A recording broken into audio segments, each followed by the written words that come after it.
From the heart of Maine, this is the DuView Podcast.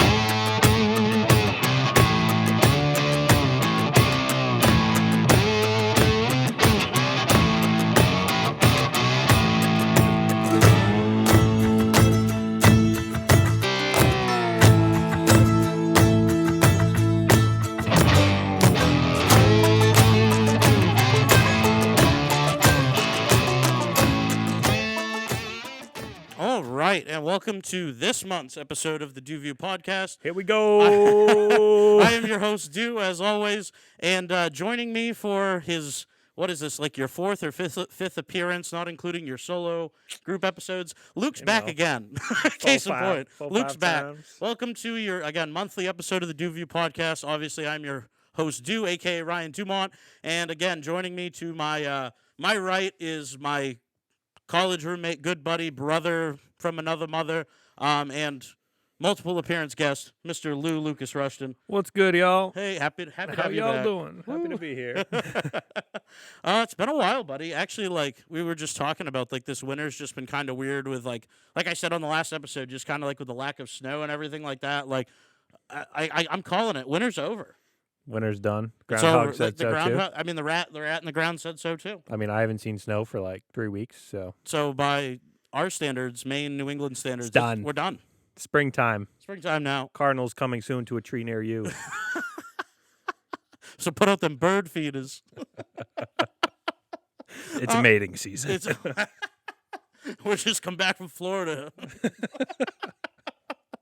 But speaking of spring and that after that riveting intro, buddy, thank you. Yeah. No, in all seriousness though, do put your bird feeders out because they're back. Yeah, mine are out. Yeah, you got to. They're expecting the food. You know, it's just how she rolls. You know. So, that said though, I'm happy to have you back on, Luke. You're just kind of like.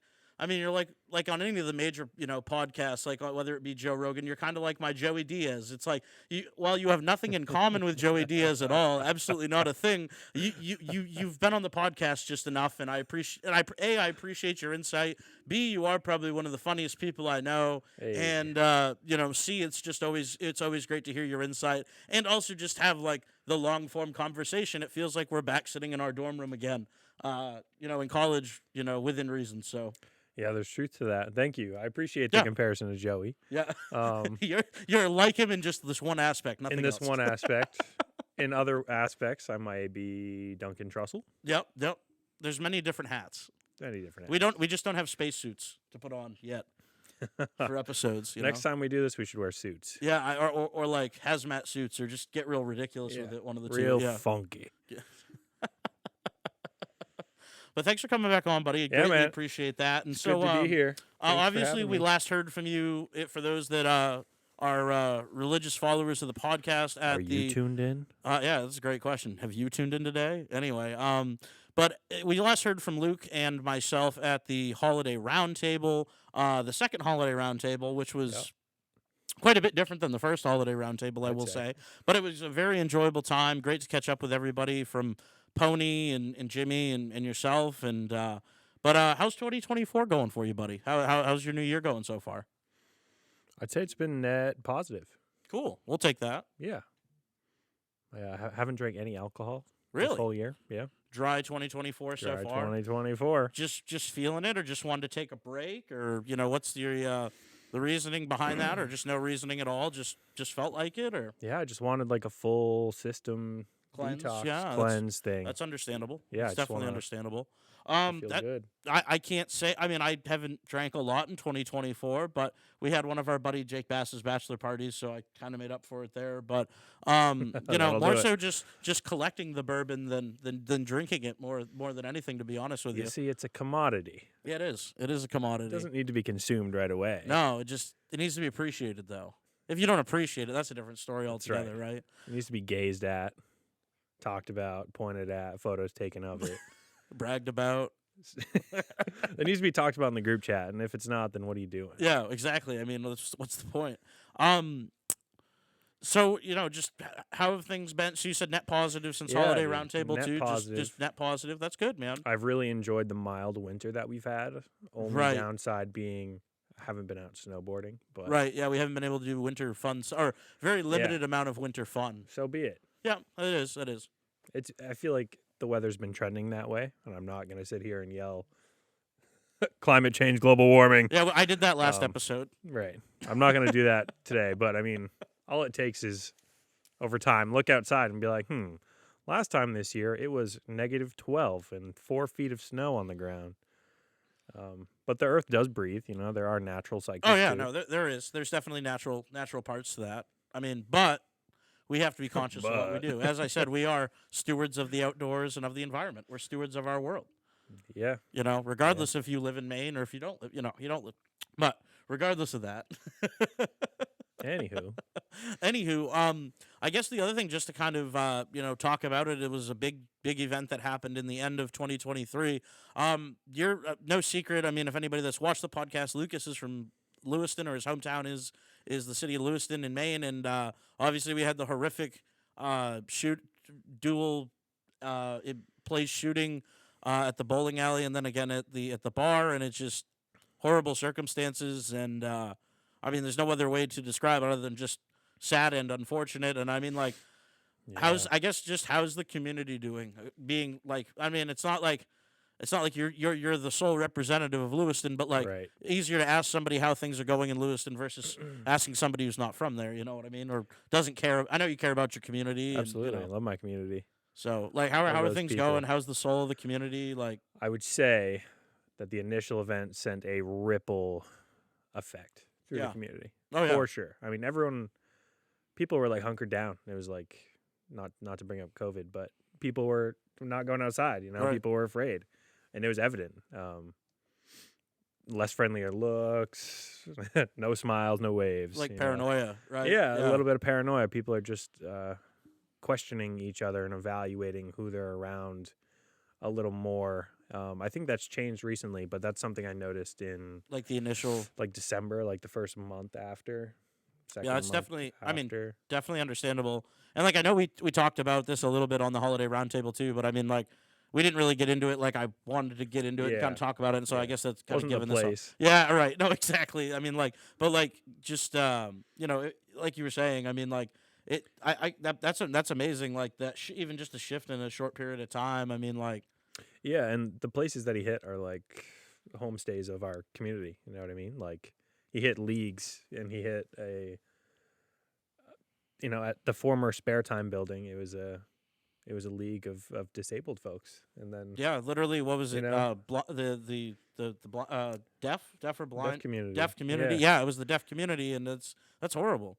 Yeah, and then I mean, it's unspeakable. I don't have the right words to speak of what type of atrocity it was, other than an atrocity. Yeah. And then to go over to Schmeggy's, another local famous place. Right. No, very much for the cornhole league. I so mean, it's attacking places where people gather. And also, I mean, like, not to like community. Bring up the Second Amendment thing, but like bars in Maine, people aren't armed. You can't be. Right. You can't. I mean, be. yeah, maybe there are people not that if you're are, consuming, but like, right? But you're right. But case in point, though, is that these are places where people aren't using their constitutional or concealed carry. No, you go there to let your relax defenses and down, let your guard down, and you're with all your people. Exactly. Right? You don't like know everyone who comes in the bar. Right. Right. Ah. Yeah, it's a shame, and I wish I had like appropriate words to sum it all up. There are no words. And tuck it away, but there are no words, and it's still impacting people. Yeah. I've met several of the survivors. Some shot several times, and people taking care of the survivors. And I mean, like, your mom works in the hospital. Lewiston. She works at the hospital where everybody was brought. Like, I mean, that's tons of family members working in hospitals. I mean, you guys were the first. You guys, and then obviously like Kelly and her mom, and then my friend Bernie, the Olettes, like, and all the other, and like Merce and like I start saying, oh, just a couple people, but it's actually like it goes on and on. It goes on and on, because actually, come to find out, I know a lot of people that live down there, and like I care about a lot of people that live down that way. So it's like, oh man, like it was scary for me, like scary enough to the point where like our friends from college are like messaging me and calling me, asking me if I'm okay, and I don't even like live in Lewiston. Like, I'm half an hour north. Like, that was it was insane from my perspective. I couldn't even imagine actually being from a member of that community. I do appreciate all of the people who did reach out. Oh, and no, were definitely. concerned Yeah. about Oh, safety. definitely.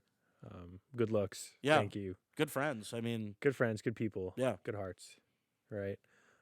But afterwards, there was a several-day manhunt. yes. They found him in the woods, which glad he was found, glad the people could be at ease, but unfortunately there's no sense of justice. Right, because he Right? took his own life. I mean, that's Yeah, and unfortunately the sound like the- community doesn't get the closure that yeah. we kind of desperately needed, or that humans should have. I agree. No, I agree. I mean that the community definitely wanted to. I mean, like, I can't imagine like they've been looking for him, and then he took his own life in the back of like a recycling container, Yeah, or whatever. yeah. Like it's just like where he used to work. where he used to Yeah. work. Like it's like, damn. Like I'm Damn. not. That's not like I know. Like you're not always gonna get like I guess you could call like the Hollywood ending. Like where you get justice and like the town gets retribution. Or, but Right. you know what I'm saying. I'm not trying to like idealize that or anything like that. But like it's just like, damn, you would have hoped that they would have caught him, tried him, or done whatever they needed to do. Yeah, justice in to public view. serve actual justice, not like, oh, hey, we got him, he's dead. Like, Yeah, we found him. yeah, And like it sucks that anyone had to die.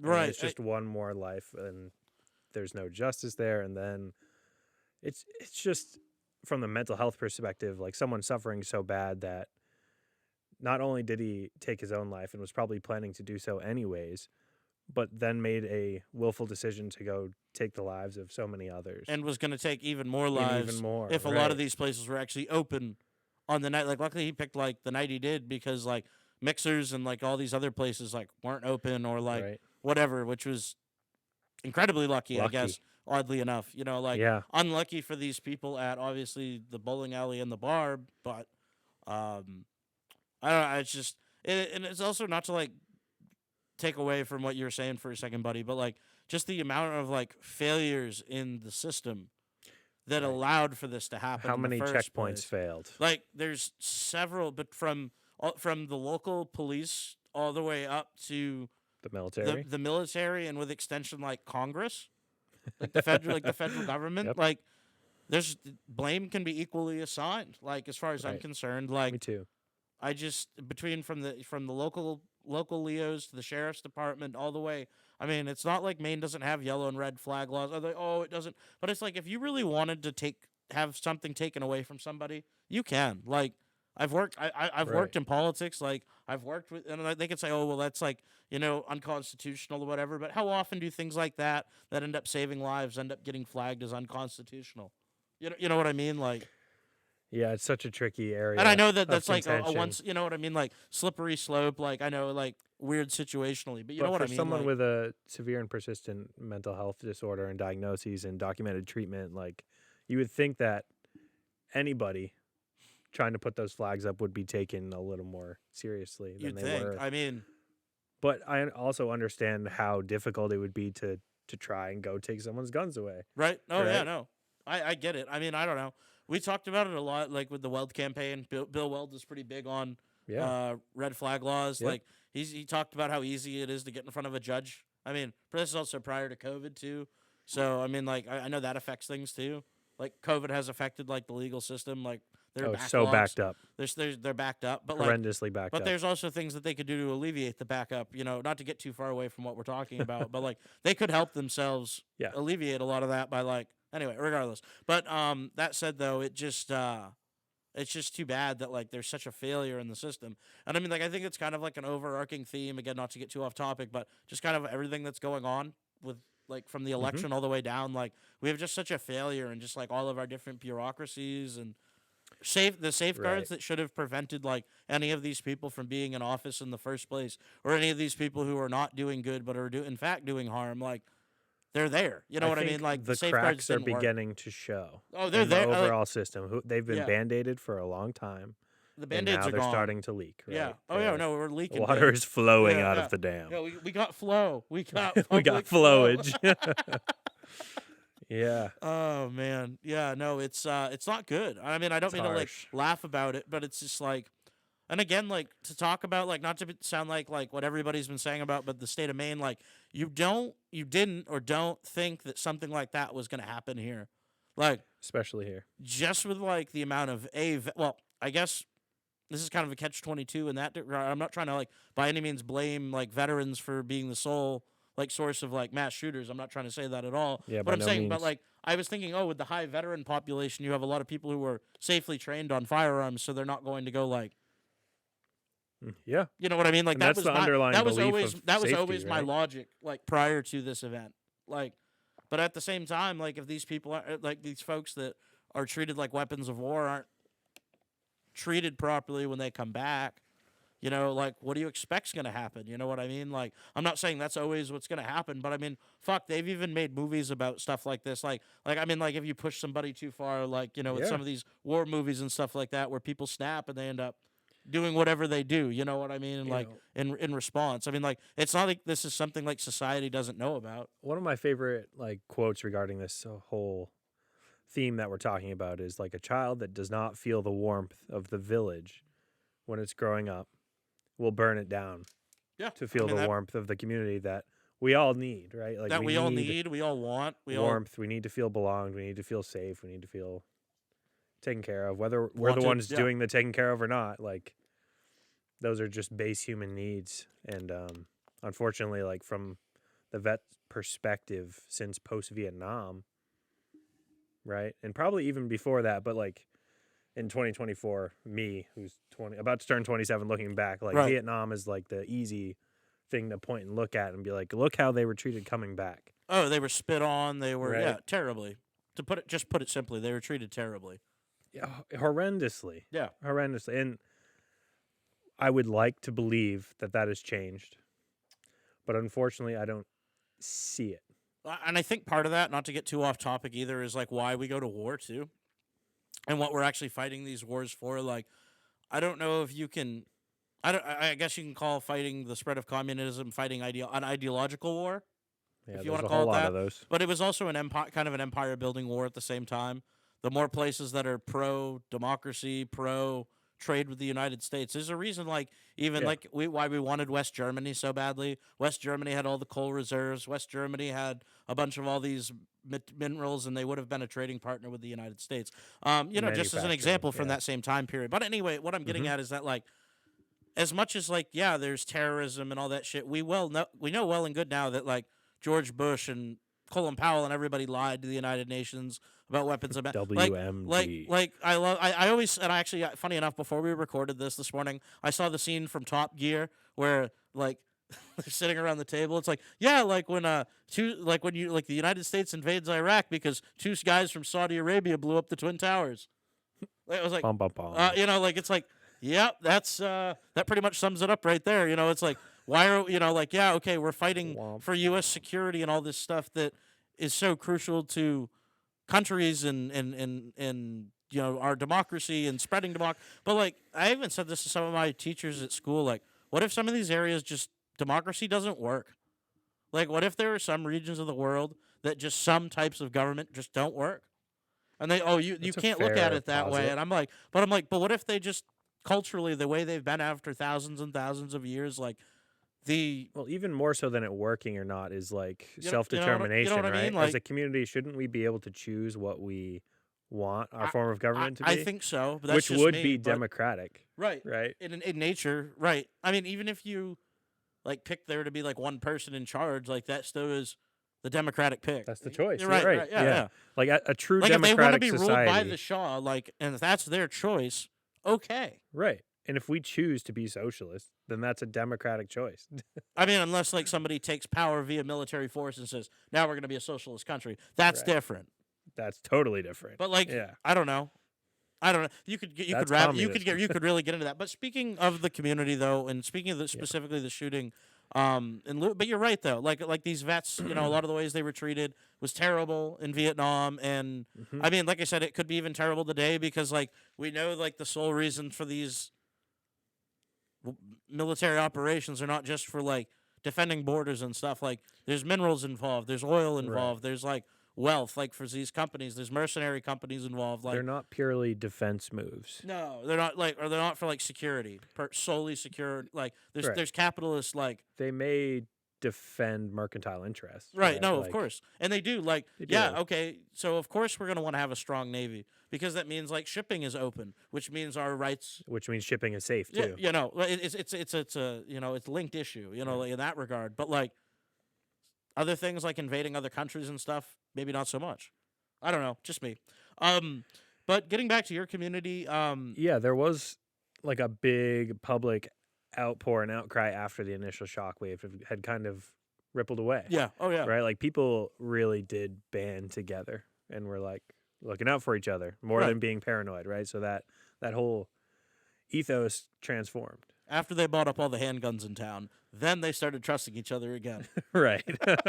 Sorry, not trying to make a joke. No, it you know, always trying to make happens. light of a dark situation. But, like, yeah, after all the guns in town went off the shelves, After any gun threat, yeah, gun purchases go up.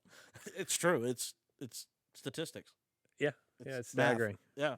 But then there was a bunch of money raised for victims' families. There was The deaf community community. Yep. concerts, deaf community,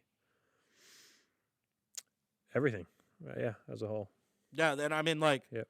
I wish that we as the podcast could have done more, but I was just thinking, like, I'm also limited. Like, what can we do? You know what I mean? At the same time, like, we talked about it. We sent out some nice words, but, like, at the end of the day, like, there was other people better prepared to do some of that type of stuff. Like, we did our part, you know, as I feel is, or what we do here, you know, like, but, like, you always wish you can do more, you know. Yeah, I mean, if we could click a button and fix it all, or I mean, that's even that's walk what- to Lewiston and fix it all, that'd be great. But Yeah, I know it. unfortunately, that's not how it works. Yeah, I know it. It's not, but There's a lot of barriers to change. yes, there are, and they're going to be talking about it all throughout the Maine State House. I guarantee you, Yeah. they're not going to have any quick solution, unfortunately, to this problem. Just like the federal government has no quick solution to this problem. And I'm sure it's going to be a part of the public debate for the presidential cycle Oh, this year. definitely. I'm sure that that's going to be brought up. If they do have like regular presidential debates, I'm sure that that's going to be talked about. That's going to get wild. I'm sure it'll be mentioned. I mean, like, no different than like Sandy Hook and like some of these other terrible, like Columbine and these other shootings that Mhm. we've had. Mm-hmm. And it just doesn't stop. You know, like that's kind of the downside of it for me. Like it's just like, oh, there's another one, and it's just kind of like, I guess it's kind of fallen on deaf ears in It certain does seem in a certain endless, way now, right? because like it's just like, oh, there's another shooting. Like, who gives a fuck? Because like nothing's gonna change. Have we And I become mean, I hate to s- desensitized to I- it, or do we have I a hate to tolerance sound so it? like nihilist or like so cynical about it, but like it's kind of true. Like that's how I genuinely Yeah. feel about it. Like until it came and literally like rocked us being Well, I next think door, the you know? United States has had one mass shooting per day. I just don't understand how nobody cares though. And like this, to preface me saying that, this is both coming from people who are very capable shooters. Like we are very good at like target practice Capable and like marksman. yeah, I mean like we and we're outdoorsmen and stuff like that. Like we're not gun owners. Like we own guns. Like just to Allegedly. preface, yeah, you know, right, yeah. But like we're both like, I don't know, we're both capable with, Pro Second Amendment, pro. yeah, like I mean know? like it's not like, you know what I mean? It's not like we're like anti, like we turn in all our guns and like into the smelting pot. You know what I mean? Like I don't know. I 'cause, just like, I when just when I- seconds matter, the police will be there in minutes, right? Right, And yeah, no. ultimately, I think you're responsible for your own. no, and I agree with Safety that. and Yeah, and your defense, own right. defense of your own home and your own property. It's just better if that spreads beyond the individual, right? It's Right. better if we're looking out for each other, and that's where For, like, we your build street into or your community neighborhood. and Yeah, our yeah, city, right? right. And part of that looking out for each other is looking out for people who are struggling. Yep. And when instead we turn a blind eye, they fall through the cracks, and we get flowage and we get mass shootings. Yep. Or mass tragedy. Like, Right. or you get like on like another kind of another side. Like I know people talk about this a lot, but you get like the killdozer guy. Like Oh, when yeah. you're allowed like to like Who was that? just I can't remember his name off the top of my head, but you know what I'm That saying. wasn't Like the Unabomber, was it? no. But what I'm getting at is when you're allowed like people to just continually get fucked and like no one's looking out for the little guy. Like people fall through the cracks, people get angry, Yeah. people start to lose it a little. If you're not bit, you know feeling what the I mean? warmth Like, that you so desperately need, you will burn down the village. right, and Feel like that that's warmth. like, but like as a community, like shame on them for like intentionally putting him out of business. Like that's not what community should be about. You know what I mean? Like Who was put out of business? that's why he like built the killdozer because they like put him out of business. They like blocked off the road that went to his shop and Oh, Yeah. Yeah, I didn't know that. Yep. No. Yeah. Yeah. Like that's To oh, take you away should a look- you man's should look it up. livelihood is I need essentially to to get kill somebody him. to like Google That things is- and like have a TV so I can like pull things up. That's like the one thing I'm lacking. But like, yeah, definitely like read up on. And it's just like I'm not just saying that situation, but like there's other situations throughout our own history and other histories that it's like, oh yeah, that makes sense why that happened now. Would you like, agree with that statement though? To take away a man's livelihood or way to make a livelihood, make a living, is essentially to kill him. Yeah. Oh no, definitely, 100%. Right? Like that is as I've old been as there. time. I've kind of been there in a weird way. Like when they're Yeah, like, you you can't work for the Republican Party anymore. Okay, like what the fuck am I supposed to do now? Like die? Like you know what I mean? Like I mean I knew I could do other things, but like it made it a lot harder to like restart. Like you, so it's like okay, Well, you the restart. Democrats aren't going to take me, and well, do I want to be a Yeah, Democrat? well, am I? Not really, but like we're not Yeah. really anything though. Neither of us are. That's Right. the funny part. And you I think know? a lot of people aren't. Yet they're attached to their identity as being a 70% of this God-fearing country is one in way the or middle. another. Oh yeah, the silent majority, right? Yeah, no, and it's just, but they need to. That's what I say to some of these people, like, oh, I don't care. It's like, well, guess what? You should, You because should, you buddy. complain about the price of food, you complain about this, you complain about that, but I don't vote. You know, it's like, then don't complain because you know what? Everything Yeah. is inherently political You've now. given up your right to complain. Yeah, maybe. exactly. And I guess just getting back to things though, it's just too bad when people are allowed to slip through the cracks. And I guess like on the other side of that, it kind of gets into what you do for work. You know, being a certified counselor. Yes, sir. But like, and I mean not to sound kind of cliche here, but like, why is it so important for folks in traumatic situations, whether they be the victim or you know whether they maybe even be the person who caused the harm? If they're captured alive or whatever, why is it important for people to like receive help and regardless of situation? You know what you know what I'm saying? Like, Yeah. So when trauma happens to the individual, right, you break their bubble of reality, right? You've been victimized, either right there or by proxy, right? And in this case, a lot of people are victimized by proxy. Unless you were there during the shootings. When that happens, your reality kind of pops. It gets shaken up. It would be akin to like an earthquake happening, right? Because your base needs are now in question. right? So you cease to be able to pursue any of those higher needs, social esteem, self-actualization, creative hobbies and pursuits and stuff. So then the rest of your identity goes out the window. Right. Right. And No, I if mean- your foundation is shaky on a house. Lack of a better terms, it rocks your world. Right. Yeah. Imagine if this foundation was crumbling. Right. How could we safely sit upstairs and just with our arms crossed, rocking? You can't. You can't. Come on. Not really. I mean, Come it's on. a false. Well, it's false. Water's sense of coming in the It's basement. false sense of security. Yeah. I mean, really, at the end of the day, is what it is. So, I guess when you say receive help, that's kind of that's the thing. What is help? What does it look like? I'm not sure. To be 100. Is that? I mean, help. Well, help has many forms. It could be does. as Yeah. simple as having a conversation with somebody, Absolutely. or it could be having, like sessions, like a therapy type deal. I mean, that help could be. Mhm. It could be. I mean, it could be. I don't know. It could be something more PTSD related. Yeah, and it's like totally where it needs to be individualized, treated with right? like I don't know something of the cannabis nature, something more holistic. I don't know. There's something. There's Yeah, you could do help- EMDR. help do- takes many forms, I guess. Yes, it does. But I guess I guess that's I was smart just question to probing. Yeah, pros. I was just No, probing. no, you're right. No, that's a fair thing to ask. I mean, like, but I guess kind of like, and I guess, and you're Yeah, being somebody who helps somebody. yeah. Basically, I mean, giving a real simple explanation of what you do. No, You yeah. know, Thank you help for people who answering need that help, question because of course, yeah. I did want to highlight the fact that it is so individualized and trauma to one person is not trauma to another. Yes, Everyone processes exactly. trauma so differently, which is why like comparison of traumas is a horrible It's apples and status game. oranges. Yeah. You can't. Horrible to do. So for some people in that case, like maybe what they needed was a warm weighted blanket, water, a place to chill out, decompress, and like let it wash over them. And That's some very people are possible. resilient enough to where that's what they needed. Mm. They needed just literally the time while being assured safety. Yeah. And they can process it themselves. They can tell themselves the true narrative of what happened while being informed by relevant information. other people, it might be, if you've been shot 7 times, you're going to need some pretty severe, at least physical therapy. Oh yeah, right? without question. On top of the mentality is like, well, okay, did I deserve this? What did I do wrong? You can imagine all the questions. Is it my fault? Yeah, is it my fault? Did right. these other people die because of me? Like, did I not do enough? Like, right, trauma reactions are right. typically right. They can be irrational, right? But they do everything they can to prevent the trauma from happening again. Right.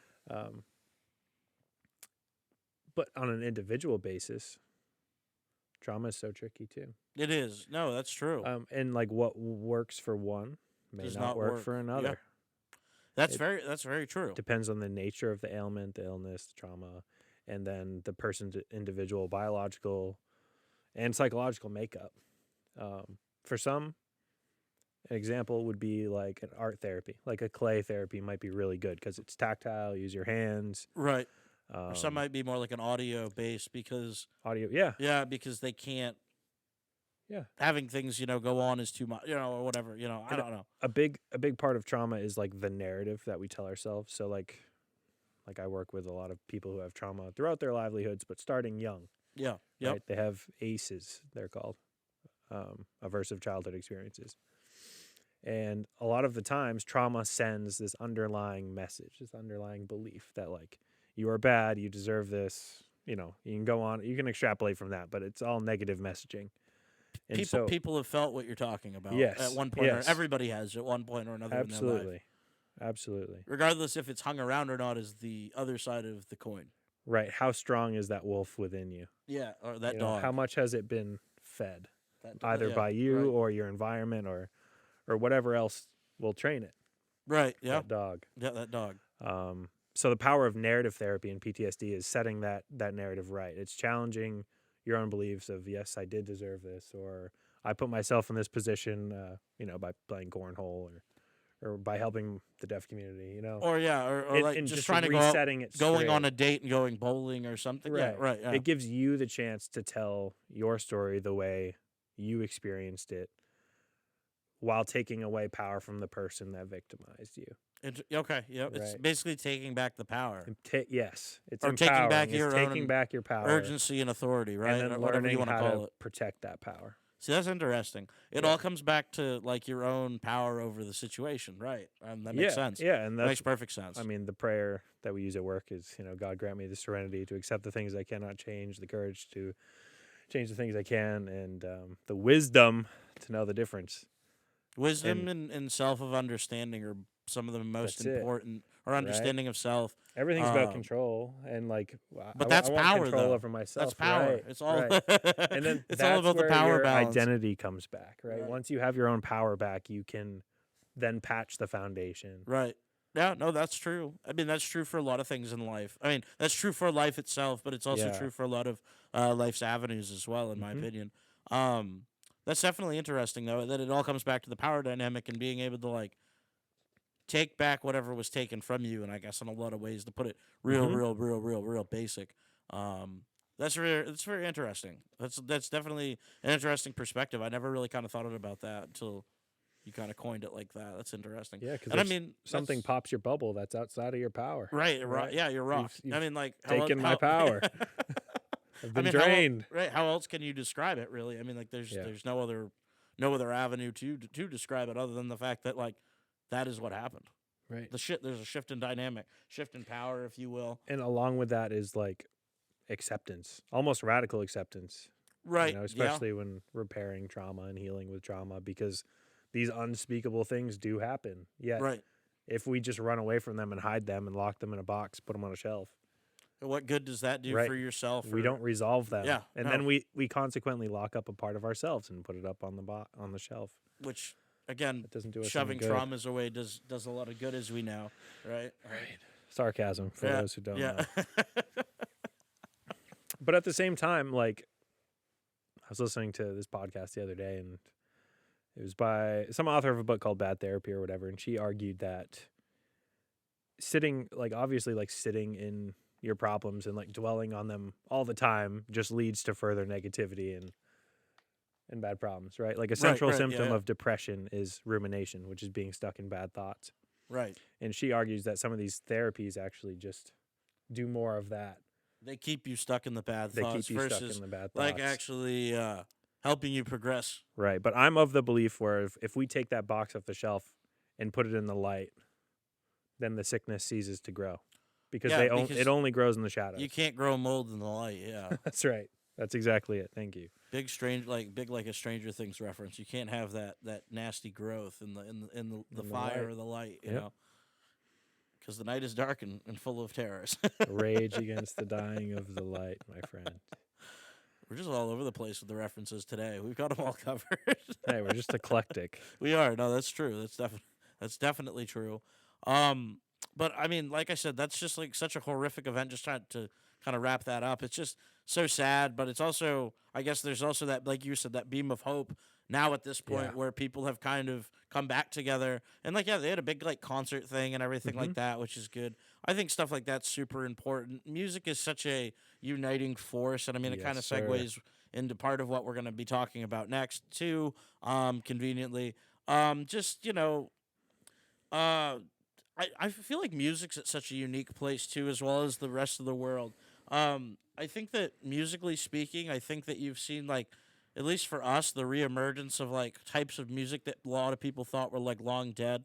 For example, like in the genre of country music, which at first like we didn't really listen, like in college especially, didn't listen to a lot of country music except like when it got warm out, but it wasn't like I feel like the we were new- scarred by the country experience, like We in kinda- our high school or Ye- middle school years. like the Florida Georgia Line stuff, like to like you know what, like that type, like starting with like that type of stuff, like once Alan Jackson and like those types of people stopped being like the radio hits for country music, like Yeah. I don't know, it just kind of changed. Like just to focus on, like, I mean, we listened to a lot of hip hop in college, like we listened to a lot, for sure. but like after graduating, like there was such a dynamic shift for, I know yourself and especially for myself, in terms of like, what do I listen to on the regular? And I know, especially for you, probably the biggest dynamic shift also came as you picked up the guitar, the acoustic guitar too. I mean, obviously that's going to have an impact on your listening, of Absolutely. things too, and of artists. But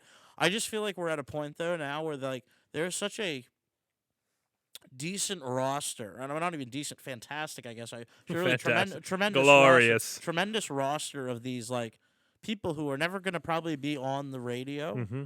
but are better than anything that is on the radio. Like there's you can go 1-to-1, easily against some of these modern day country artists like the Zach Bryants and like the Morgan Wallens and like Right, like- you could put up Sturgill against Morgan Wallen any day and he'd burn him. destroy, right? Yeah, Like, just give him a guitar. Just put a guitar in each person's hand and let and him watch it. go. You could put Coulter Wall up against Bailey like, Zimmerman or, Coulter Wall, the Cowboy Yeah, wins. yeah, dude. I mean, like, it just doesn't work. Like, you know what I mean? Like, and it's just kind of cool that we're at a spot where, like, this music is back. Like, we've got this guy, who's on there playing the bones again. Like, it's literally like two cow bones, like, slapping them together. Yeah, And it's imagine incredible. spoons playing, yeah, but, right? but with cow bones. And, like, it's just, I don't know, it's just wicked neat in that regard. Like, you have, somebody like, like specifically who I'm talking about is Willie Carlisle.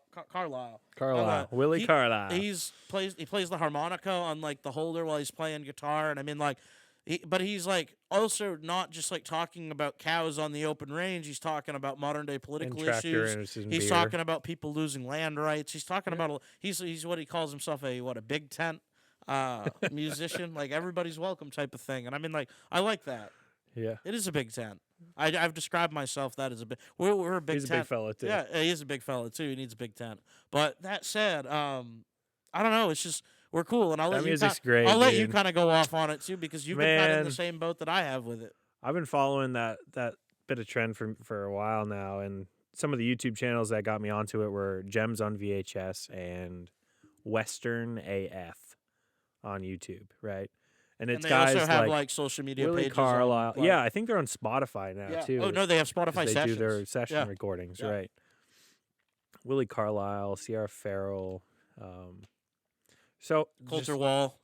yeah, Lost Dog Street Band. Like, just go on and explore. Click on something random. Go look for yourself. Don't let us tell you, but like Yeah, also let us tell you. Willie Carlisle, Angels. Cheap Cheap Cocaine. Cocaine, yeah. Like, oh, so good. What the Rocks Don't Know. yeah. Yeah, dude. I mean, some of the music now will make you cry. It will. No, it does. It's emotional. Grand Design, Willie Yep. Carlisle. Like, these things, it's like it's bringing it back to its roots, which is what folk music is all about.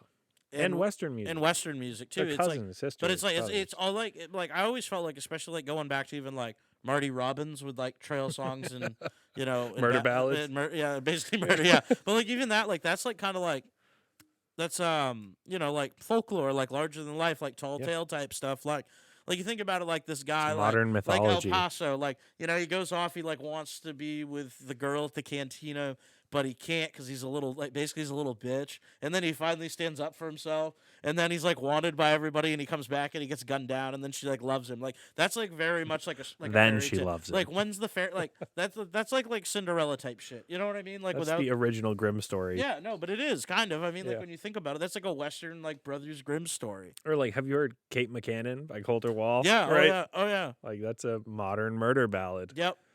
Oh, I mean, there's just so many. But it's kind of weird seeing like also like some of these speaking murder ballads, like "Psycho" by what is it, Jack Kittle or something like that.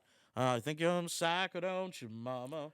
I don't know it. They're using that like in TikToks and shit now and Instagram reels. It's like it's so weird. It's like, do you guys know what that song's about? He's going off. He kills the kid's dog, a puppy. He kills the lady that I think is his girlfriend. That's probably with another dude. Like he kills like 4 or 5 people in the course of a 3-minute song. Jeez. Yeah, I know. I mean, Jeez, but these one of these songs are like wicked short too.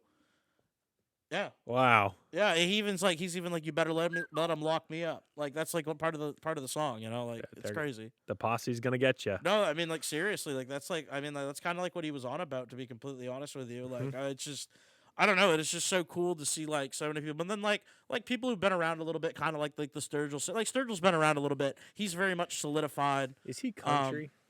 Cosmic country. Cosmic country. Well, like I don't know. Have you that. listened to the ballad of right. Dude and Juanita? Yeah. I mean, he did that song. It's that song with Willie Nelson. He's a country western. But like he also made his own anime. He's like his own. He's like a modern. He is the modern country outlaw.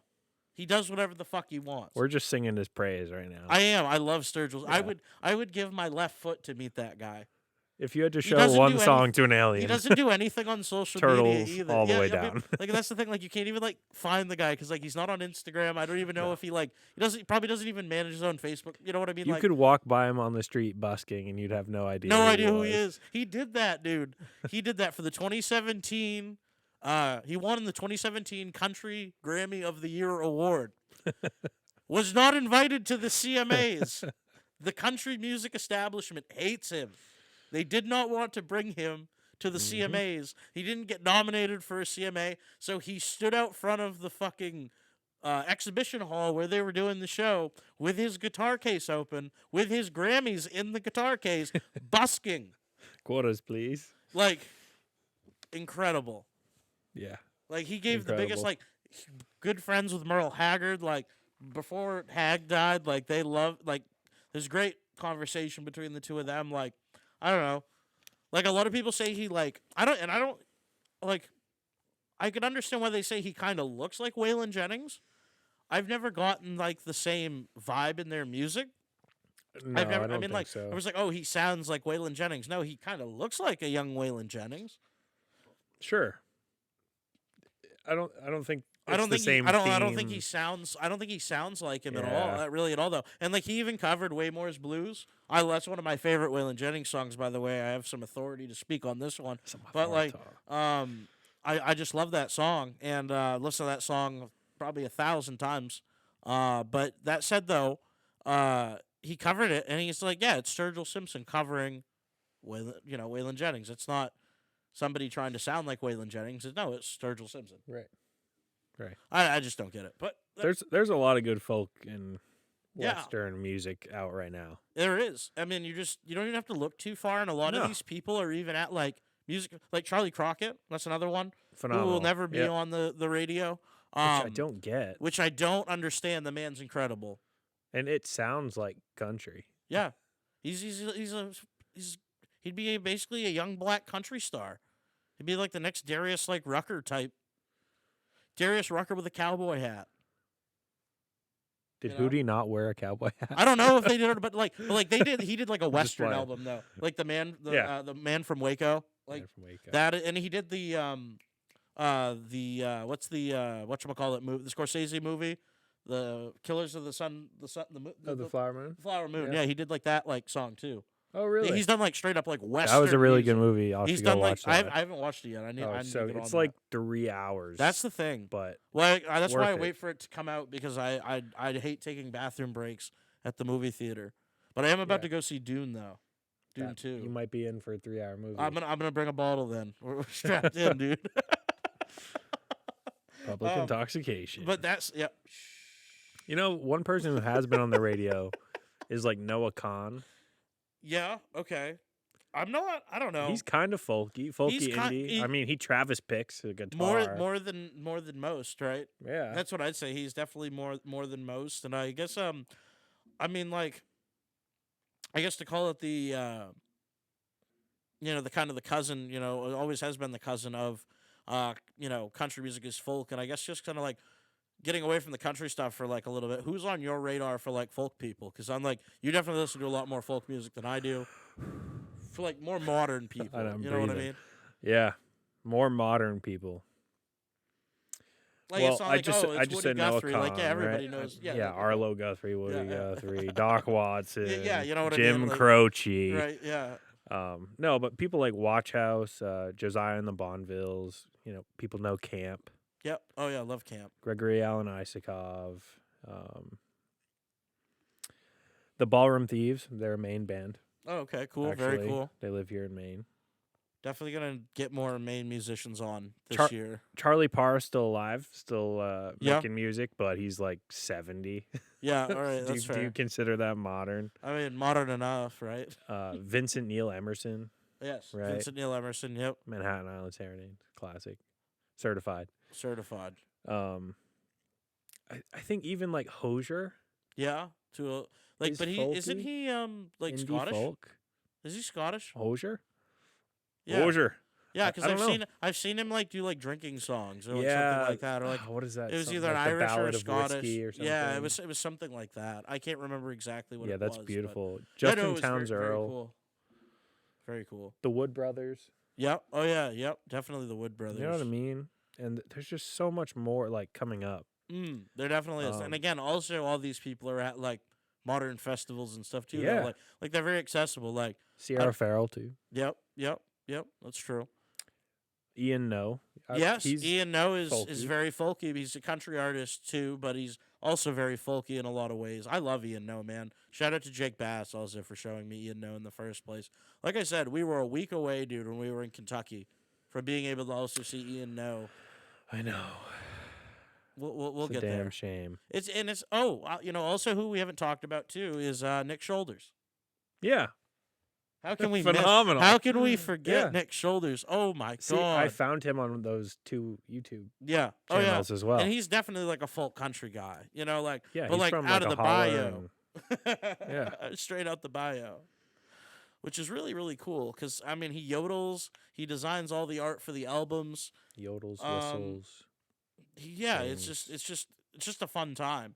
I mean he's also very like, I guess you could call it. I definitely say he's more liberal minded. He's more like a Chris Christopherson type of country artist, more than like some of these Morgan Wallen types that are just, Yeah. Whatever. Yeah, but, for sure. know, Not like- Morgan Wallen like at all. no, Opposite ends of the spectrum. they both might have mullets, but like one is like educated and the other is just spewage. So Even though Nick looks like he's less educated. he's not though. He's he's not. definitely, he might be a boy Yeah. from the swamp, but he's not a dumb boy from the swamps. Right. You got to learn. Yeah. You got to learn. Otherwise, you get stuck in the mud. Yep. It's my land, snakes and waterfalls.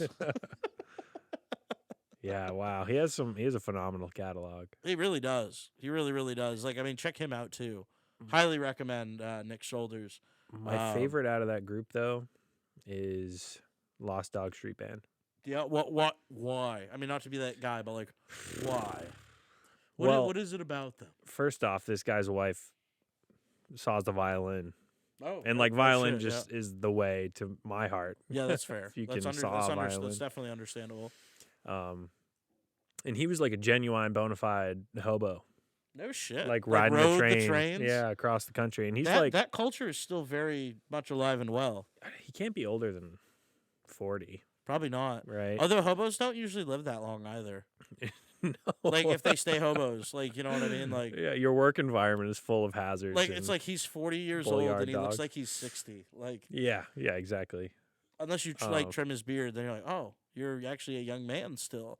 You Yeah. know what I mean? Like And he's one of my favorites because he like speaks about like the depths of like depression and addiction, and he's like in recovery now, and love, and talks about like the plight of the artist, like going into the unknown, and like, you know, some of those people don't come back from the unknown, that's true. but those who do, like, hopefully you bring something with you to share.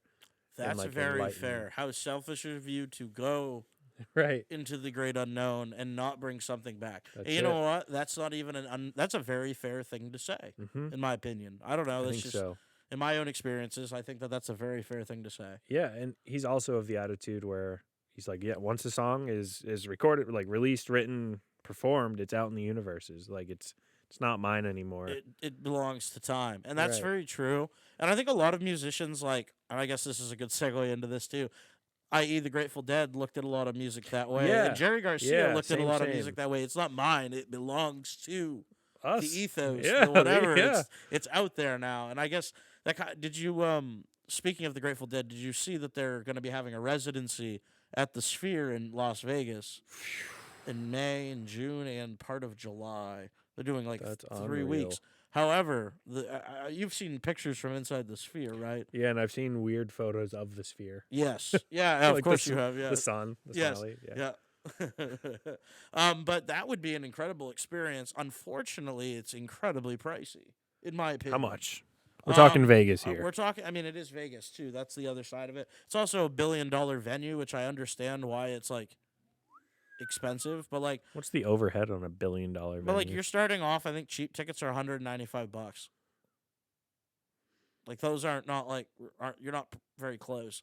Like the band's way down here, and you're like, How big is the venue? Like, are there nosebleeds in the Sphere? yeah, there are. There are nosebleeds in the Sphere because you think about it, the thought band's not in the middle. They're like it's kind of like a half shell or an amphitheater kind of thing. I was under the impression that there's no bad seat in the house. I don't think that from the pictures in the maps that I've seen. That's fair. I might be wrong, but I don't think so. I See, think if we had a young Jamie, yeah, I know we could pull that pull that up. pull that up. I mean, I can work on finding a photo. I probably have one somewhere, but it's like I don't know. It's just like I understand, like you know what I mean, like the money and you know what I mean and things. Yeah. You know, and the cost and everything like that. But at the same time, I don't know. It's just like angled. You have like a tier up here, a tier down here, another tier down, and then there's like another tier, and then there's like right in front of the stage, like general admission. I can't find it right now, but you know what I'm saying? Kind of that, if that makes sense. I do. Kind of like a half shell, like or a horseshoe type thing. Like not really a horseshoe, but you know what I mean. Do you know? Like, Well, it's like it's tier. Shakespeare's theater. What was that? The Globe or something? Yeah. Yeah, it's round. Yep.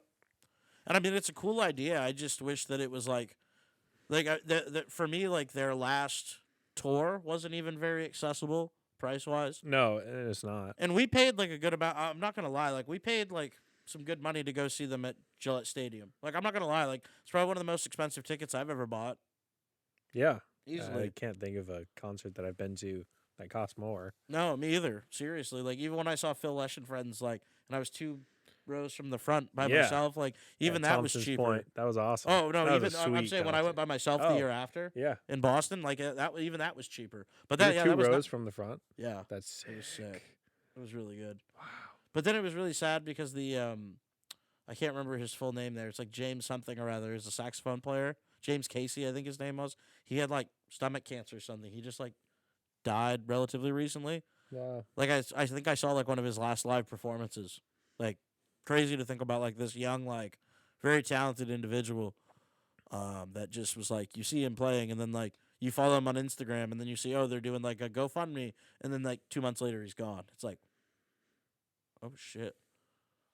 Like, and there's like one of these starving artist types. Like, he was not like overly wealthy from like what he did. Right. Like, but he played for Phil. He played with Billy Cruzman, and he played with all the surviving members of the Grateful Dead at one point or another with them.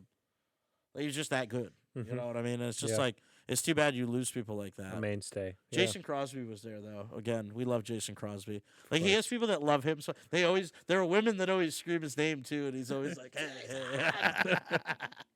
I don't know who it is. It could be his wife or his girlfriend or something. You know, you never know. You know what I mean? Like, you never know. Groupies. Yeah, probably. I mean, that man slays the piano. It's tremendous. Or the organ. You know, it's like, oh. On And a that's slightly different note, yeah. Please. do you consider like Southern soulful music folk music? I consider that to be. I consider that to be soul music. To be honest with you, it's its own thing. But it's related.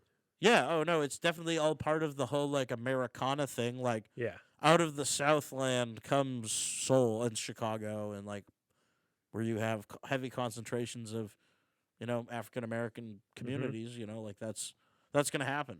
Yeah. You're either gonna get blues, soul, or, you know, some kind of combination. A lot of that comes from gospel music, obviously. Yeah.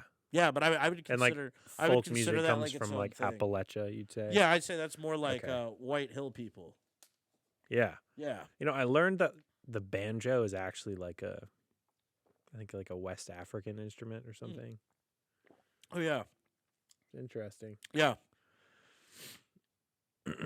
Yeah, we can thank a lot of our I think like A a lot lot of of musical- African Yeah. African Americans, like, for most modern music, like, wouldn't be there without them. Yeah. Seriously, Safe like, to say. between like people like taking their songs like Elvis and like, I don't know, all the other types of stuff, people like basically like doing what like Little Richard did, and like a lot of these other people did, like, didn't get the same recognition even though they already did it. I don't know. You know what I Yep. mean? Like, that's just that. Even that like the type of Rolling stuff. Stones, right? I mean, Yeah, I mean, the Rolling Stones, the Beatles, all those types of bands, and Elvis, like, really just kind of like took black music and like made it theirs. Yeah. I mean, I mean, I don't have any other way to really put it. Fair to say. Because I mean, I think of the Rolling Stones and they're like trained musicians, like somewhat formally, right? Yeah. And then they come, they're like, oh, B.B. King. Yeah, right. Yeah, Lead no, belly. exactly. Like, let me just that's- go yeah, get some of that and then Like, yeah. put it to a bigger audience, right? Like, I don't know, but then you look like somebody like, I don't know, like Stevie Ray Vaughan, like, yeah. guy's talented. Yeah. You can't take anything from that. Like, that guy is untouchable. Yeah. Like, that guy did his own thing. He had it. He was tapped He in was just tapped in to Yep. whatever cosmic guitar energy, to source, dude. He was Yeah. tapped into source energy. the earth tree, whatever. Yeah. The earth tree, the earth turtle. Yeah. Whatever you Whatever. wanna call Yeah, it. no, he was tapped in. Yeah. He got that good juju. He's got mojo. Got- we yeah, call the it. Mr. Mojo Rising. Mhm. Yeah. Unbelievable. Yeah, man. He was something else. Yeah, he really was. I mean, like, oh god. And he I wish died him and just Jimmy. at I wish the him and swing Jimi of it. Hendrix got to play Damn. together too. That's another one of my like, what if this happened? Yeah. Like, if they were both alive, like, that would have been incredible. Just to see both of them like influence modern rock. They were so young, dude. Oh, incredibly young. Like, way too young to die when they died, to be Yeah. completely honest with you. I don't know, and that's like, I guess, kind of like tying back into like one of our more favorite modern artists, not related to anything that we've been talking about, but like very like talented writing wise, is Mac Miller. You know, in terms of like writing about I guess kind of tying everything up together, talking about trauma, talking about all these different things, and being able to like put that into music. Yeah.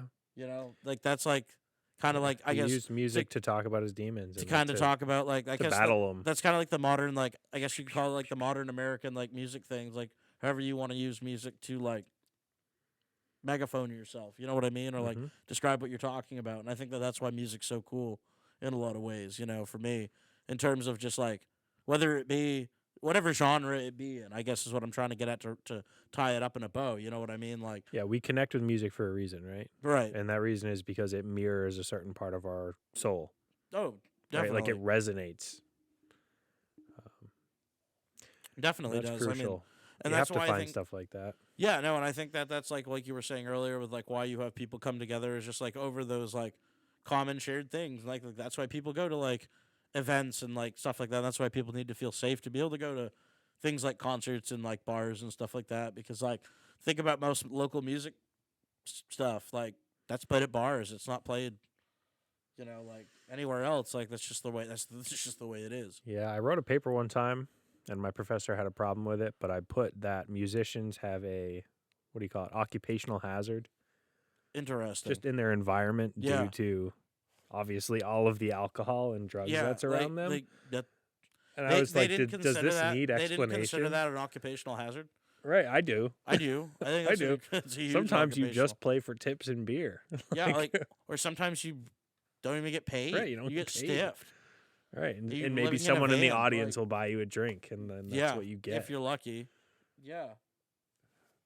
Like, no wonder so many musicians are troubled. Yeah, or yeah, Right? troubled. Yeah, Troubled, right. to put simply.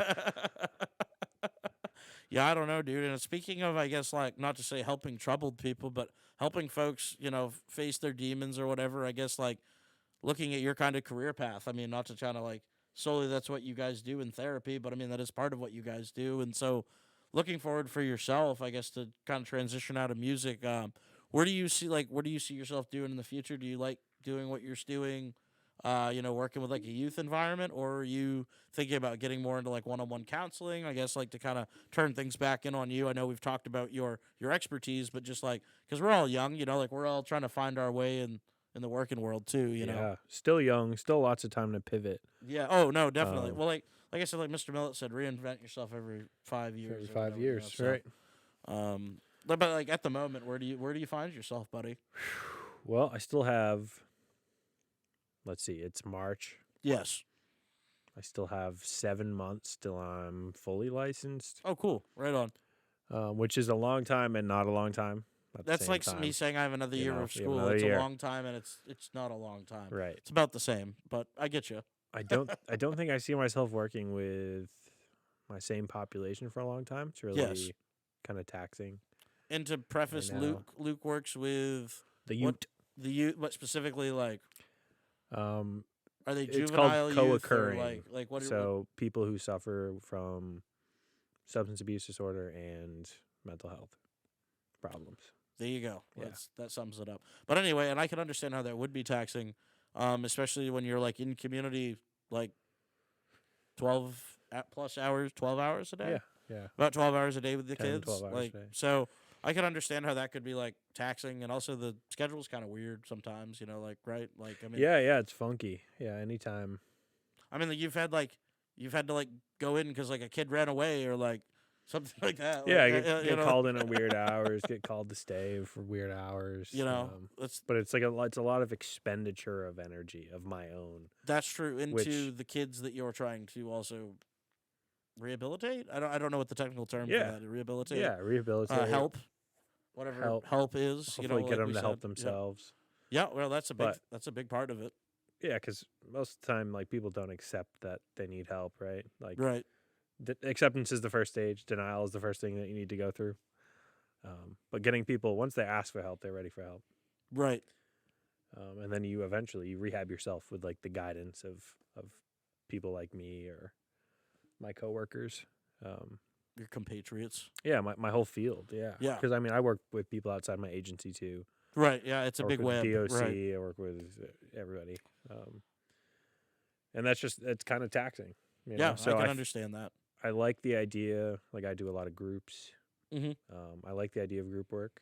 I think it's really powerful. I think there's a testament to that in a lot of ways. Like, I think whether it like be like NA or AA or any of the different Yeah, anonymous groups, I think that's a pretty powerful institution itself. I think that's me too.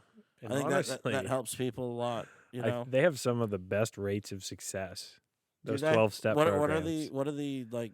Do you know any of the rates off the top of your head? I know that AA is like the most effective way to get off alcohol. Yeah.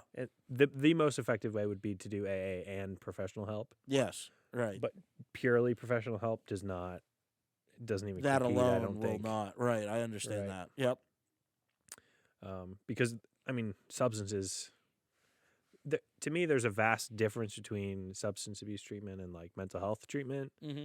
But Yeah, I there mean, is no one who I think a lot of people get the willingly or two. unwillingly does a substance without a mental health problem, whether it's trauma or a diagnosable condition. Right. Right. So one of the common phrases, what came first, chicken or the egg? Well, it doesn't matter because they're both here now. Yeah, no, Right, right.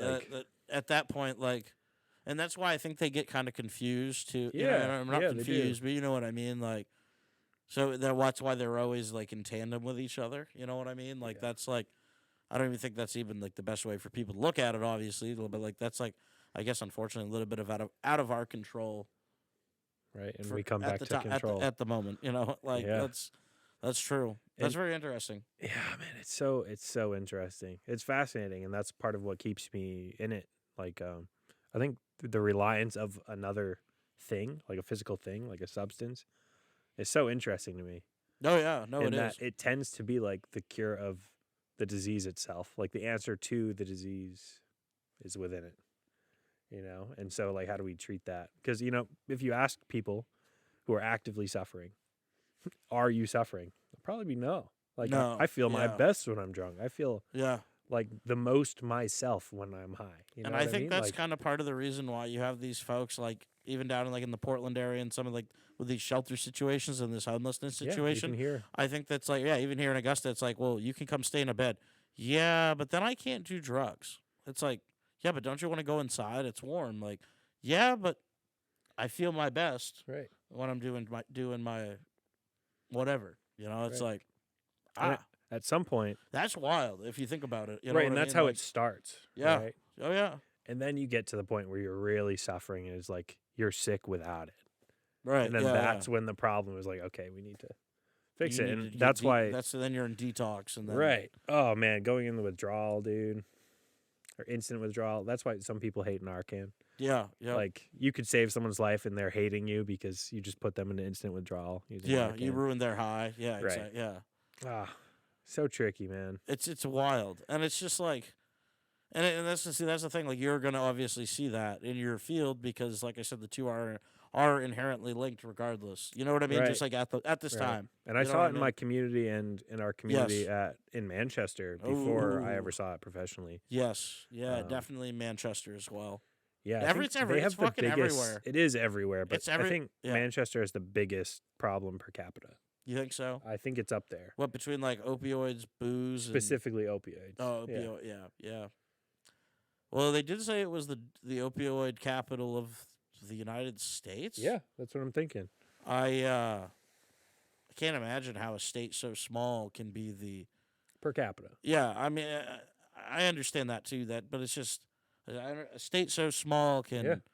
can be that. I don't know. It's just, and it's definitely there. I'm not trying to deny I'm not trying to say there aren't drugs in Manchester. And New it's Hampshire. also not a lot like a of- there's a lot of traditionally drugs. poor state either. It's not. No, and nor yeah. It's not like not West really. Virginia, which you could consider traditionally poor. Right. Yes. No. That's Um, that's very true. Yeah, or even like our own state in part, like some days. Yeah. No, Maine is. I mean, White rural I state. say we're poor and rural, but we have the most wealth in the nation in the summertime. Yeah, it's funny how that Right, like- happens. And speaking of that, that's another good segue into warmer weather. I am like we said, Yes, sir. winter's over. We've called it. You've heard it here first or second, I guess, really. But that said, I am Again, so much looking winter's forward done. to. Yeah, it's done. But that said, I'm also very much looking forward to warmer weather. Me too. Excuse me. Any plans for the summer? Or, kind of looking forward because obviously we won't be talking on. Well, I mean, we'll be talking, but not on the for the folks listening in that Yeah. really are curious of what you're up to. We won't be in the studio. Well, hopefully we'll be in a studio, but Yeah. Definitely music. That's for sure. That's happening. yeah, the idea is to enjoy warmer weather. Yeah. right? I'll be camping. I'll Yep. be down east, hopefully up north with you. Yes, definitely. Playing golf, Yeah. Oh, definitely. right? Definitely playing more golf this year. And then I've just kind of realized too, not to cut you off, but Yeah. speaking of golf, I am definitely going to. I just need to put more of an effort in because that's like I just need to compromise with my friends and not be such a curmudgeon about golf. Like You can't be a curmudgeon. Yeah, you know what I mean. Like it's just like just go play. Just come play. Just go It's play. fine if you suck. I Like, do, but it we're doesn't gonna matter. change that. Yeah, We're it's gonna just change fun, dude. No, it definitely is. It definitely is. But And it's a good excuse to be outside. it and is We can hike before or after, like, true. and it's a hike during. 19th hole. 19th I know hole. the boys and I, we walk most of the time, Do which ya? is, yeah, it's like 100 yards or something most of the time. So like that's a good workout carrying on its own. But, Yeah, no, that definitely is. like if we go to the White Mountains or play like Conway area, or Right, whatever, yeah, then no. we'll probably ride because that's pretty hilly. Yeah, that would be a day. I would be Yeah. tired. Yeah. I would the dogs would be burning. Yeah. They'd be barking, The dude. dogs are barking. Woo! You gotta let them out after. Definitely, dude. Oh my gosh, yeah, definitely looking Yeah. forward to warmer weather and Looking forward to camping. yes, yep, Yeah, Pony needs to go camping.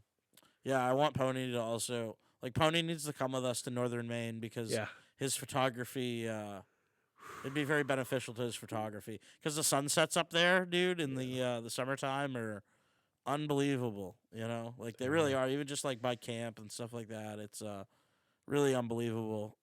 And I don't know, it's just a special place, Rushton County specifically. You know, The county. the county. That's what I mean. The only Unfortunately, county I know the of. poor county has suffered. Yep. Not having. They even canceled the dog sled race, dude. You see that? No, I didn't. Yeah. That's how awful. little snow there is up Yeah. there. It's crazy. It's absolutely crazy. You know they have like highways, like inner woods highways between Piscataquis, Washington, and Aroostook Oh yeah. counties. Yeah. For like ATVs, 4-wheelers, and Oh yeah. Yeah, no, sleds. you can cruise. You can go forever. yeah, that's awesome. There's more snowmobile ATV trails than there are roads, I Roads, do yeah. believe. Yeah, I think that's right. I think that's a true fact. Yep. Main fact at that. Main fact, a very main fact. Very incredibly Maine fact. But you know, it's just like I don't know. That's why Maine's so cool in that regard. That's why I love living here, and it's just like hard to go anywhere else because it's just like such a diverse state, and like yes, it's like the woods, but it's like different parts of the woods, you know, and like you get all the different type of coastal parts and The coastal elite. them too. It's a That hazard too. of the coastal beautiful parts. It don't you is. know? They just naturally come with it. Oh shoot, buddy! But before we wrap this up, any personal shout outs, talking points, or anything like that you want to you want to get out or I feel like I did have some questions for you. yeah, by all means. I don't know if they're relevant. No, I mean they may or may not be, but They're that's definitely completely up not. to be. That's up to you or me, you know. What are you into right now for music? Musically speaking, I guess I'm in a. It's always weird what I'm into musically because part of me is always looking for stuff as a DJ is always Right. looking for music for that, and that's very different than what I like listen to. Like I don't listen to like a lot of party music or even rap pretty regularly, but I have to keep up on it. You know what I mean? For like That must be weird. it is weird because like I do like a little bit of that like every couple months. But like in terms of like what I'm really listening to, I've been listening to a lot of like, you know, like country AF type stuff, like a lot of like I don't know, just a lot of different, you know, like Willie Carlisle, some of his stuff. Been listening to a lot of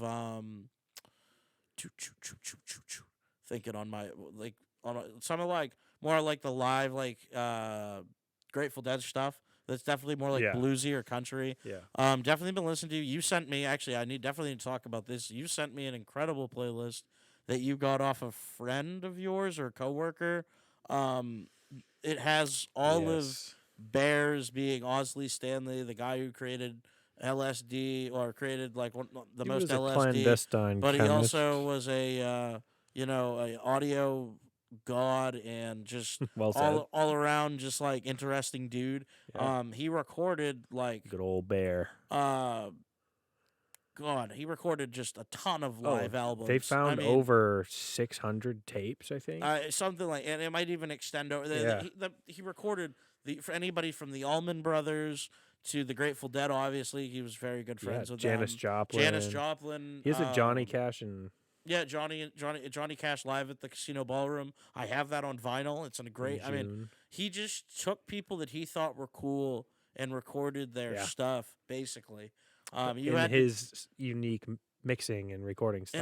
and his unique style is what Right. really made the Grateful Dead sound good live. The Wall of. Then he also is the creator of the Wall of Sound as well. Right. So you really feel like in the middle of all of the music when you listen to his stuff. It's fascinating. It's really cool, and it's like, you're listening to a Bear edited tape when you listen to his stuff. Mm-hmm. Also did stuff with the New Riders of the Purple Sage. Bunch of different groups. Doc Watson. There's Doc Watson. So it's not just like, I don't Janis know, Joplin. I don't know if I already said that. Yeah, you did. Yeah. We did. But like, it's not just like, I don't know, like your 60s rock groups. It's like blues and like soul and like all these different like country, even like true country, Johnny Cash. Like, it's all these different like true like different parts of like what I would consider like the American experience musically. And that's, I guess, kind of ties back to what I've been into musically, is just listening to stuff that you could call like Americana music. Yep. Because that really, like at the end of the day, is, I think, what is really kind of what I'm after, and in a way what you're after. It's the American dream. It's like, but not like the American dream in like the sense of like the immigrant and American dream. It's more of like the Hunter S. Thompson American dream. You know what I mean? Like, where it's like, what is the American soul? It's not so much like the American dream, or just like trying to find like, it's not trying to find adventure, but like not not so much the dream, but like it's the adventure side of things. You know what I mean? It captures the ethos of like America. What is America? Right, You know, like what in is it? terms of like, the big old experiment. what are we? You know, like, and I think Expanding that's like, westward. who am I? Who am I really? You know what I mean? Like, and I think that's really what part of it is about, to be honest with you. I do too. I think that's Who a big am part I? of it. Who are we? What are we doing? And how do I fit in to the whole puzzle? You know what I mean? Like, And also, there's this crazy little thing called love. yeah, An right. occasional murder ballad. Yeah, right. No, exactly. But I think that like the folk and the country, that type of stuff, encapsulates the true American experience. Yeah, me too. And even the jam band stuff, that's the fun stuff. You know what I mean? Like, Yeah, that's like the newer American experience. Right? Yes. It captures the ethos of the counterculture, yep, exactly. which is staunchly different than true Western, like Manifest Destiny, like It's still freedom and adventure, but shit. it's different. It's a different type of freedom and adventure. inner freedom and adventure. Yeah, exactly. Well, Yeah. it's inner and outer. Yeah. Via God knows what. You know, like that's like that's Some psychedelic some- substance yeah, somewhere. some mind altering substance. But no, not always though. But like, No. it's just even the questioning, like just the idea of questioning just the way things have been. Like, why does it have to be that way? Not just because it's like, and like some people are like, well, if it ain't broke, don't fix it. But like, sometimes there are better ways of doing things, and I think that's kind of part of that too. It's like we don't have to do everything the same old way. Yeah, sometimes there are different, better You can take ways. different avenues to Yeah. get to the same place. Might just even get there quicker, All roads lead to Rome. or so they say, or Mexico. Hey, I know at least 5 different ways to get to my house from here. Too funny, buddy. Hey, Too man. funny. I always have questions about like love in life, but Yeah, I mean, hit me with one. connection. What do you think the role of love in your life is? How do you think it helps sustain you? I think that it's important in a lot of ways in terms of how I obviously retain relationships. I think that that's like the glue that keeps relationships together. And that's just not like relationships with other people, it's also the relationship with yourself. Mhm. You have to love yourself before you can love anybody else. And I think if you don't love yourself, you're going to have a hard time interacting and having deep, meaningful interaction Yeah. with other people. Yeah, me too. And given I'm not I'm also not very well versed in, some of the best scientific terms for some of these things, obviously. But that said, I think that it's also, it's also like love is like, is what your version of love is too. You know, everybody has their own kind of version of love, or their own like Yeah, I think there's idea or many. definition of love too. Yeah. Which is kind of like getting back to like what you said. Well, what do you mean by help? You know, like, Yes, well, exactly. it's kind of the same thing. It's like, well, what do you mean? But I guess for me though, love is supposed to be a good thing. There shouldn't be any like negative aspects, and if there are negative aspects, the love can like overcome them, Yeah. not gloss over them, address them, but then overcome them in a healthy Make them way. whole. Yeah, exactly. Yeah. And that's what makes a lot of things whole. And like, you look at like things like whether it be conventionally or unconventionally in terms of love, like whether it be like like used to be like like like whether it be like family versus blood and like like our friends versus blood and stuff like that too. Like that's a different type of love too. You know what I mean? Yes, Like it is. especially like I Fraternal really I love. highly value my friends a lot. Like not Yep. that I don't value my family, but like my friends matter a whole hell of a lot to me. Um, I think that part of that's being an only child. Probably a huge part of that is not having any brothers or sisters. Could be. Um, and just like I don't know, it's just like I some of my and I think part of that goes to like what I love in terms of like in terms of my personality too, and like some of my greatest like memories are like go back to us like just like sitting even in our common room in St. A's on a Sunday morning like with like 15 people, 10 people, 12 people. And I honestly think one of my best memories is when we were sitting the night before graduation and there was what like 18, 12, 20 I don't know how many people were sitting Yeah. in there. Like we were basically sitting there in the dark almost like just like talking and just shooting the Just shit. talking. But That's it our was just- church, man. Yeah, and it was just like that's what I love. And I guess like for me it's being able to spend time in community with the people who I want to be in community with. For lack of a better I don't know if Amen. I mean and just like what you show and like I think that there needs to be reciprocation. I think that it can't be anything that's overly like one sided. Like you know what I mean? Like both people have to kind of feel the same way. And that's the same thing with a friendship as it is with a relationship with another person. Whether it be romantically, like in that regard too. I don't know. Yeah, well said. Thank The you. whole thing. Thank you. Well done. So I sometimes philosophize well. Sometimes. Yeah, and I want to highlight the point. Like, I think you do need to love yourself. And I know this is a point of contention, but Yeah. you do need to love yourself before you love someone else Yeah, fully. definitely. Otherwise, 100%. you have openings that just invite in toxic behaviors. Or things that are going to lead to ruin or whatever, whatever that is. Yeah, substances. I mean, whatever it is. And love is so important. And I think if you try to change yourself through things like shame or guilt, you're so much worse off than if you just try to change yourself via love. or out of love. Don't I know it? Yeah. Don't I? Sometimes it is that easy, that. Yeah, and it's that's just why I say to like. I mean, I know this might be not again, kind of maybe not everybody has to agree with me on this, but like, even helping some of these people that are out on the streets, man, like they don't love themselves. They don't. You know what I mean? Like, just like the situation, you don't put yourself in that type of situation if you love yourself.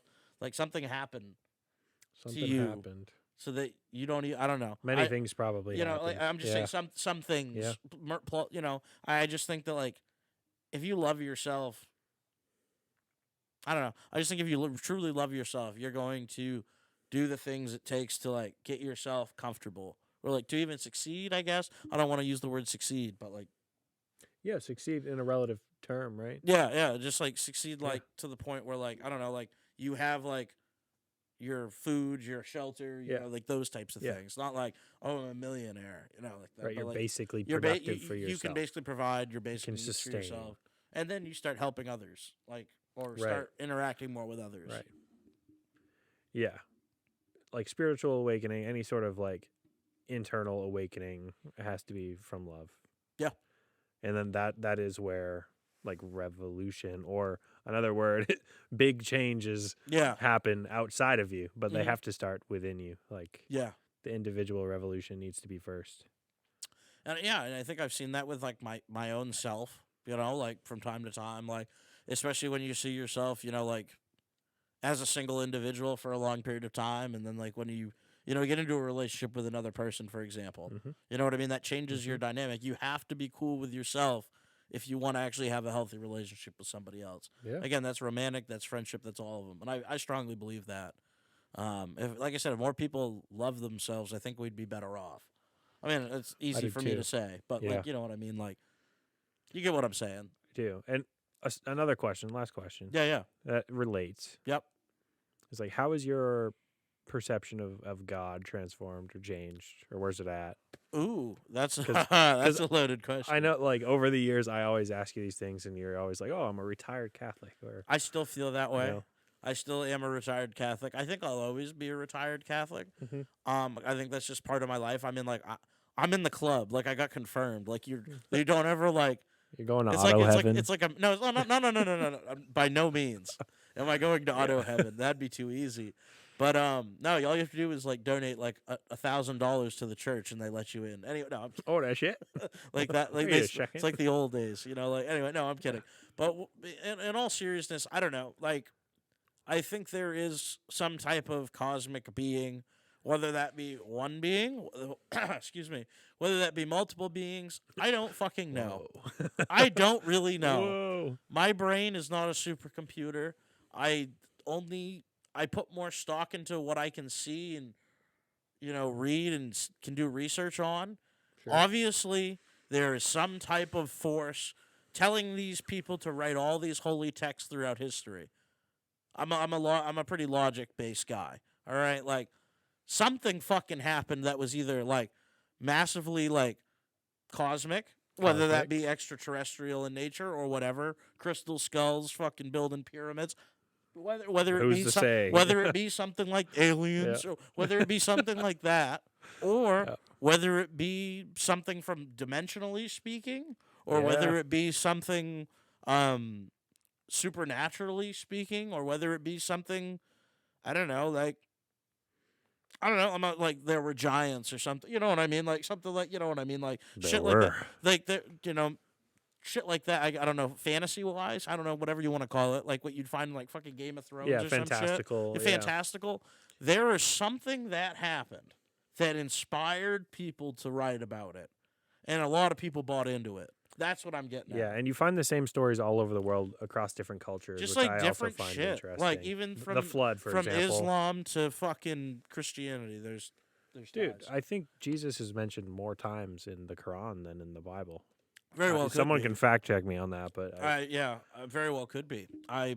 There's a big string between the three Abrahamic monotheistic religions. The Old Testament. That's what I'm getting at. Right. And it's just I don't know. And also on top of that, the Bible is too tied to historical events of the ancient world, whether it be ancient Egypt, Rome, etc. Even before that, and we so go like way back. so you just can't ignore it. You know what I mean? And so like being a student of history and that stuff, like I don't know, like do I think like the rapture's coming and like I think the rapture's just gonna be humans nuking each other. Right? Maybe it's here. I mean I know Maybe I don't think like there's gonna be like, and I could be wrong, and if that's the case, then damn, I was real off on this one, and that's fine, I'll own that. Or maybe the rapture just acts as a mechanism for people to get their shit together. I mean, it could be because that. they only I don't act know. if there's a flame burning under them. I guess what I'm getting at though is that like I don't think like anything crazy like there are natural events that happen. We've had ice ages, we've had floods, we've had shit. You can have one that's big enough that wipes out everything. I fully believe that. For sure. Me too. You know, and so there's, I don't know. I definitely believe there's something out there, but I just don't know what it is. And that's really kind of, I guess I'd call myself a spiritual person. Mm-hmm. This is going to work against me if I ever try to get married in the Catholic Church or do anything in the Catholic Church. They're going to be like, hey, remember that time? You're going to need to go to years of counseling. Yeah, I'm going to have to priest. pay many a fiefdom. Yeah. Good luck. I'll just do your marriage. It's okay. You do a great job. Hey, by the way, though, this guy does great officiation of ceremonies. Yeah, let me he know did if our you get buddy married. Jeff and Devon's. It was beautiful. I cried twice. Yeah, he's a great officiator of weddings. Dude, that's what I was saying to Pony. I love God. I was saying to Pony, speaking of this, I was like, Lucas will marry him. I'll do the music and the sound, and you'll take pictures of him, and we'll be in business. Yeah. Like, it would be great. If anyone's interested. Yeah, if anybody's let us interested, know. hit us up. For the full package. Yeah, you get the full wedding package. Yep. Photographer, that's a package. And it can be tailored to any set of desires, really. Yeah, really. I mean, in all reality, yeah, that's the truth. It can be non-religious. It can be very religious. It could be. I don't know if somewhere in between. I don't know if we can do like Buddhist or Hindu weddings yet, but Probably not. But we'll read some books. We'll get on that. Yeah, but we can call it, what is it, secular? Secular v non-secular. We do secular weddings. Oh man, non-secular weddings. too funny. Oh my god, we always have a good time, buddy. We never don't. For sure. Oh my god, But you have to have fun. you do, and that's Come the on. other thing. You also just you gotta have fun with it. You just do. Life's too short. Mm-hmm. Life's too short to not have some fun. So Laughter's good medicine. it is. That's why I laugh all the time. Because they tell me the more I laugh, the longer I live. So I'm just banking years. At least that's what they say. I don't know. Laugh until your heart explodes, buddy. Until you can't no more. Until you can't no more. Oh man. Well, thank you, Luke, for coming on. I greatly appreciate it, and thanks to all of you for tuning in, guys. I know the monthly format's not the most ideal, but it is what it is right now. So. Man is busy. Okay. The man is busy. I am incredibly busy, and things are only going to be busier as the warm weather comes. So. With that being said, more DuView coming to a platform near you. Near you. Yeah, and I mean, we're gonna try to do some other things. Like I think actually the Arizona vlog did really well. We're gonna try to do more of those, do a little more little mini adventures and stuff. We're gonna get out to that fucking mine. Yeah, we're gonna do the mine this time. We just sweet. need a GPS, and then once we have a GPS, dude, we're set. We're gonna do the mine. We are gonna do the mine. You'll see probably like July, August. Mine vlog.